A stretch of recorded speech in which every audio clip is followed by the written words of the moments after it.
আসসালামু আলাইকুম, কেমন আছে সবাই? আজকে আমি আমার মিনি কিচেনের প্রথম বুইত্তা মারা 2টা মাছ রান্না করব। তো প্রথম যেহেতু ভিডিও ভাবলাম একটু সুন্দর করেই নেওয়া যায়। তো মাছের গায়ে এখন আমরা গায়ে হলুদ দেবো মাছকে। তো মাছের গায়ে সুন্দর করে হলুদ মরিচ লাগিয়ে নিলাম, এমনভাবে মাখবো একদম মাছগুলো চকচক করবে আর সুন্দরভাবে ফ্রাই হয়ে যাবে। হা হা, মজা করলাম আর কি, কিছু মনে করবেন না। তো মাছগুলাতে ভালোভাবে তেল লবণ আর হলুদ মরিচ মেখে কড়াইতে তেল দিয়ে দিয়েছি গরম হওয়ার জন্য। যেহেতু নতুন কড়াই ভরেছিলাম, মাছগুলো যদি লেগে ভেঙে যায়, তো যাই হোক কড়াইতে এখন একটু লবণ দিয়ে নিব যাতে মাছগুলো সুন্দরভাবে ভাজা হয়। লবণ দেওয়ার পরে বাবারে বাবা, তেলটা এত ছিটকে আসছে, আমার হাতে অনেকবার আসছে। আমি তো মানে একদম ভয়ে শেষ। এখন অনেকেই প্রশ্ন করবেন আমি চামচ দিয়ে লাড়ছি কেন।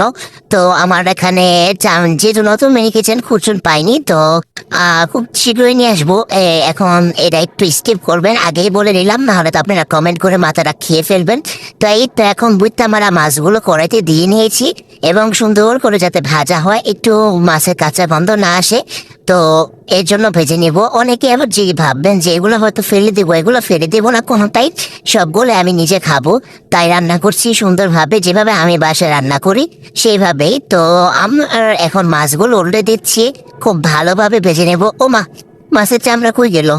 কি একটা অবস্থা, তেল দেওয়ার পরও মাছের চামড়া উদা হয়ে গেছে। যাই হোক, এখন মাছগুলো খুব ভালোভাবে মানে উল্টাবো কিভাবে বাইরে বাই, কড়াইতে লেগে যাচ্ছে, কড়াই তো পড়ে যাবে। আমার ভয় পাচ্ছিলাম কখন জানে তেল সহকারে মাছটা উল্টে পড়ে। যাই হোক, একটু পরপর কড়াই ঠিক করে দিচ্ছিলাম। অনেকেই ভাবেন মিনি কিচেনে রান্না করা অনেক সহজ, কিন্তু আসলে এটা অনেক প্যারা, অনেক কঠিন। তো যাই হোক, আজকে যেহেতু নতুন শুরু করেছি, সবাই একটু ক্ষমা করে দেবেন। তো এখানে মাছটা কোনো রকম ভেজে উঠিয়ে দিয়েছি, কারণ না হলে খুব খারাপ একটা অবস্থা হয়ে যাবে। যাই হোক, এখন মাছটা রান্না করব।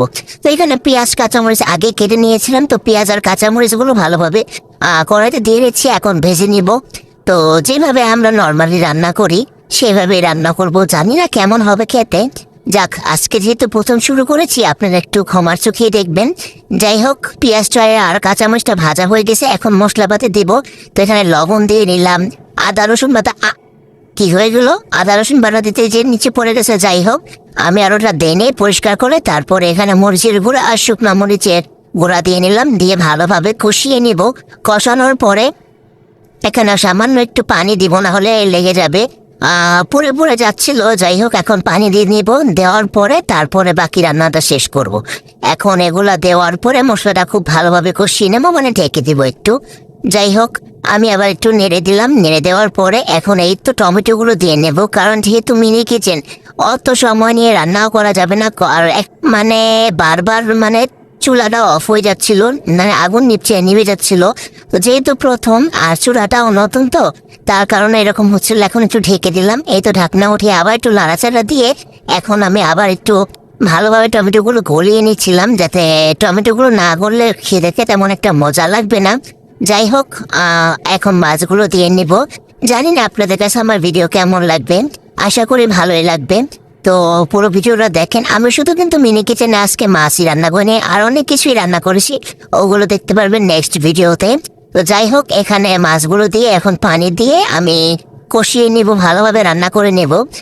আর এটা অবশ্যই একটু ভুনা টাইপের হবে, তো মজাই হবে লাগছে।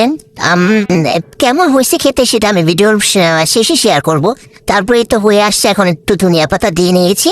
এটা আমার রান্নাটা এখন শেষের পথে। আমি রাত্রে এগুলো খেয়েছি, টেস্টটা খুবই ভালো হয়েছিল, আর আমি আশা করিনি মিনি কিচেনের রান্না এত মজা হবে। আর আমার মাছের তরকারি কালারটা দেখে বুঝতে পারতেছেন কত ইয়াম্মি হয়েছে। যাই হোক, অনেকে ভাবেন মিনি কিচেনের খাবারগুলো হয়তো আমরা খাই না, কিন্তু আমি খাই। তো এই তো এখন নামিয়ে নেবো, আর এই তো আমার রান্নাগুলো একদম শেষ। আশা করি সবার ভালো লেগেছে।